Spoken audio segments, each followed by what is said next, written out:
Hello students, today we will discuss the colloids of surface chemistry. Here we will discuss water colloidal solution and classification of colloids. Let's discuss one by one. First, what are colloids? Colloids has two phases. One is dispersed phase. Dispersed phase and other is dispersion medium. What is dispersed phase? Which is present in lesser amount, and what is dispersion medium, which is present in larger amount.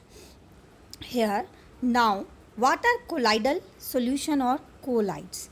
Colloid is a heterogeneous system in which one substance, that is dispersed phase, as a fine particle into another substance called dispersion medium.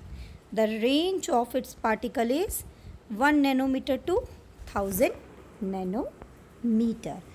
The particle size is between only 1 nanometer to 1000 nanometer. Now, what are the different properties of colloids? It is a heterogeneous system. It appears homogeneous, but it is heterogeneous. It is stable. Next, it shows Tyndall effect. What and how can we classify colloids? Let's discuss one by one. We can classify the colloids into three ways. One depends on physical state of dispersed phase and dispersion medium. The second one is nature of interaction between dispersed phase and dispersion medium. Which type of interaction is there? Third one is type of particles of dispersed phase. Let's discuss one by one. First one is on the physical state of dispersed phase and dispersion medium. First, we are taking solid as a dispersed phase and dispersion medium is solid, liquid and gas one by one. When solid is dispersed into solid, then solid sol are formed. Example, colored glasses, gemstones. When solid dispersed in liquid, then sols are formed. Example, paint, cell fluids, etc. When solid dispersed in gas, they are called aerosol, smoke and dust. Next, when liquid dispersed in solid, liquid and gas. When solid is the dispersion medium and liquid is the dispersed phase, they are called gel. Gel is just reverse to sol. Okay, we can learn respectively. Sol contains solid in liquid and gel contain liquid in solid. Emulsion. In emulsion, both are liquid. Dispersed phase as well as dispersion medium, both are liquid, then they are called emulsions. Example, milk, hair cream, etc. Next is liquid into gas. When liquid is present in gas, then it is also known as aerosol. Example, fog, mist, cloud, these all are liquid in gas. When gas is present in solid, this is called solid sol. Mice stone and foam rubber are the example. When gas present in liquid, then foam are formed. Fruit, whipped cream, soap, leather, these are the example.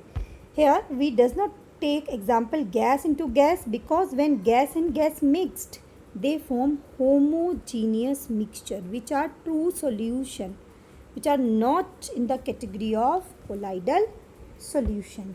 Let's take another classification. We can classify them on the basis of interaction between dispersed phase and dispersion medium. Dispersed phase and dispersion medium, when both are in such a way that they have a attraction, liquid loving, they are called philic. Okay, then lyophilic colloids are formed. Lyophilic colloids can be easily formed and we can obtain the component easily back, and again we can form the colloids. That's why they are called reversible sol.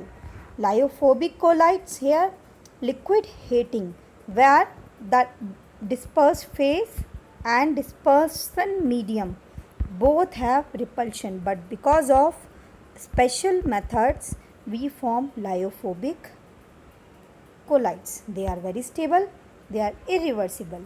We cannot obtain the component back easily. Hence here two type of colloids, one is lyophilic and other is lyophobic. Next is which depend on the nature of particle of dispersed phase. First is multimolecular, second is macromolecular, and the third is associated colloids. There are three types of colloids. First is multimolecular, second is macromolecular, and third is associated.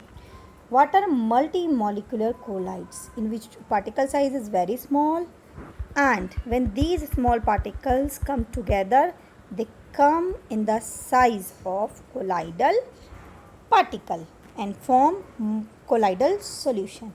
These are called multimolecular colloids. While what are macromolecular colloids? In which the size of molecule are comparable to colloidal particle. For example, protein, starch, cellulose, these all are macromolecular colloids. Macromolecular colloids are itself colloidal solution, but in multimolecular colloids, large number of molecules come together and come in the category of colloids. The last one is associated colloids. What are associated colloids? Which on lower concentration are strong electrolyte, not a colloidal solution but higher concentration, they become colloidal solution. For example, soap solution. Here micelles are formed. The micelle formation take place only above a particular temperature, that is called Kraft temperature, and there is a minimum concentration above which micelle formation take place, means colloidal solution take place.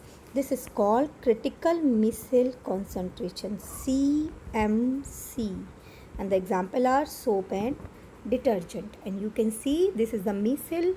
Here lots of soap molecule come together, and lyophilic part is at the lyophilic part at the tail, and lyophobic means hydrophobic is in the center. And when the dirt, if they come in the contact of dirt, then dirt trap inside the micelle and remove from the cloth. This they are associated colloids. The next is their difference. The difference that is very important between multimolecular, macromolecular and associated colloid. They form by the aggregation of large number of atoms. They actually large size molecule. Here also aggregation of large number of ions take place at a particular concentration. They are lyophilic, they are lyophobic. They may be lyophilic or lyophobic. Molecular weight is intermediate. They have higher molecular mass. They also have higher molecular mass. Here weak van der Waals forces are present. Here stronger van der Waals forces are present because of longer chain. As we know, as the molecular mass increases, van der Waals forces also increases. Here, van der Waals forces increases with increase in